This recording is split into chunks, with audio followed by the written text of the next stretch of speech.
Good afternoon, children. Welcome to another weekend story. And this time I'm sitting on the veranda of my house in Nainital and reading this story by Ruskin to you. You might find interruptions in between because a lot of bikes and cars move on the road down below my house. So the title of the story is The King and the Tree Goddess. So Ruskin writes that this is one of the stories Koki's grandmother told the children on a wet monsoon evening when it was nearly impossible for anyone to go out and play. And grandmother was a natural tree lover. So this is one of her favorite stories. So here is for you The King and the Tree Goddess. There was once a king living in the Himalayan foothills who longed to build himself a palace more beautiful than any of the palaces he had seen in that part of the world. He could not make it richer, taller, or stronger without a lot of effort and expense. So he decided to build something different. The entire palace was to be supported by one column only. Column is, you put a column in between and then you have a roof on top of it. And that column was to be made from the tallest tree in the hills. In the Himalayas, there are many trees: spruce and pine, oak and deodars.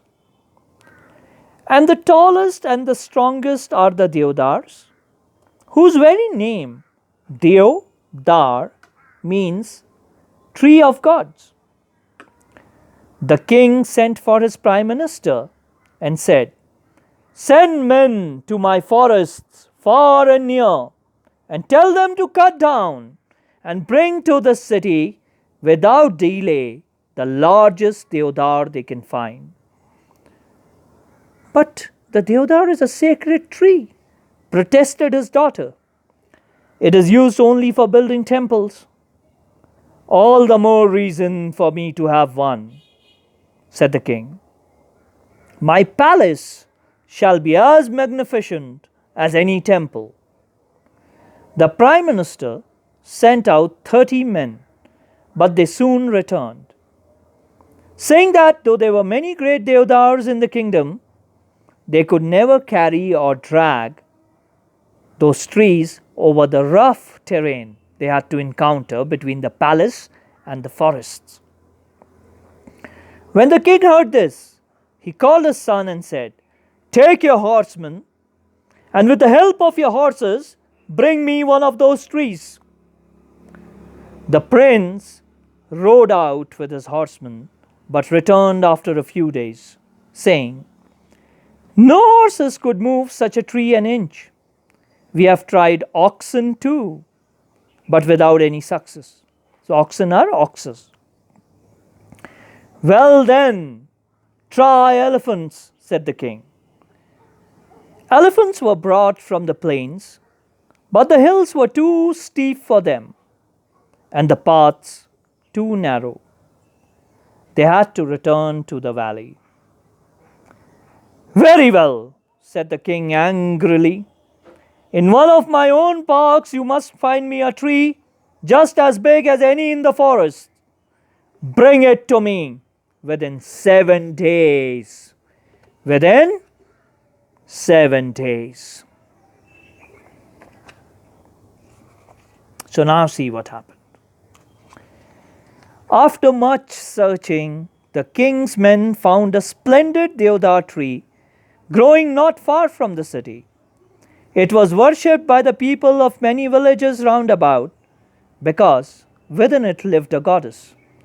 And it was she who gave to the tree its great strength, size, and beauty.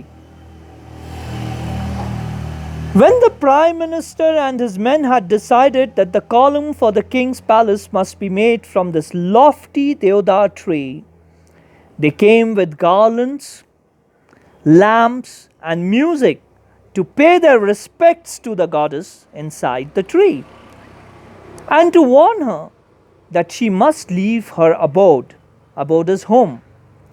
Within 7 days, it had to be cut to the ground. They lit their lamps and placed them in a circle round the tree. They hung their garlands upon the branches and tied nosegays among the leaves. Then, joining hands, some danced and others sang. What did they sing? With cruel acts we have come to fell your age-long home. Forgive us, great tree goddess, we dance before your throne. To please the king must we cut down your loveliest tree. The tree goddess heard and understood what was about to happen. She remained quiet as a resting breeze for a few moments, and then all her leaves began to whisper and her topmost branches bowed. The men went away satisfied that she had heard and understood.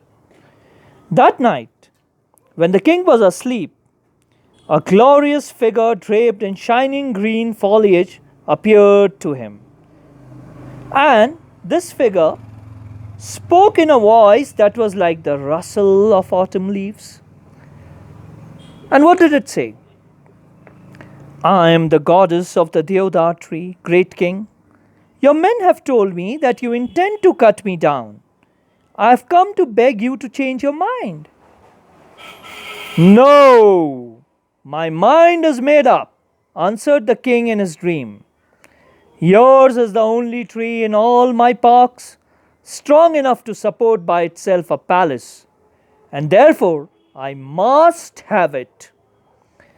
But consider, O king, for hundreds of years I have been worshipped by the people of all the villages in your kingdom, and nothing but good has gone out from me to them.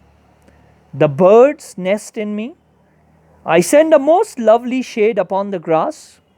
Men rest against my trunk, and wild creatures rub themselves against me. The earth blesses me and sends up new plants and herbs under my protective arms. I bind the earth with my strong roots. Children play at my feet, and women returning from the fields seek refuge in my coolness. All true enough, good tree goddess, said the king. But all the same, I cannot spare you. My mind is made up, my will cannot be shaken. The tree goddess sank her head upon her breast and spoke in tones of great sorrow. Then, mighty king, grant me one last request. Let me be felled in 3 parts. First, my head, with its crown of waving greenery. Next, my middle, with its 100 strong arms and hands. And last, my base, which bears the heaviest and knottiest of my limbs upon it. This is a strange request, said the king. I have never before heard of someone who wished to suffer the death stroke thrice. Why not suffer it once and save yourself all the trouble? The reason is plain, said the tree goddess. Dozens of young deodar trees have sprung from me and have grown up around me. Should you fell me with one mighty stroke, my weight would certainly crush all my children to death. But if I suffer the stroke 3 times and fall in 1, 2, 3 pieces, some of the young ones may escape. Is my prayer granted? Indeed it is, said the astonished king, as the tree goddess faded from his vision. The next morning, the king called all his children and his ministers and his foresters to him and told them that he had changed his mind. and that the column for the new palace should be built of stone and not wood. For, said he, within the deodar tree lives a spirit nobler than my own. And he told them of his vision, and they all marveled. And the king built his palace upon a great column of stone, and around its base he created a beautiful park.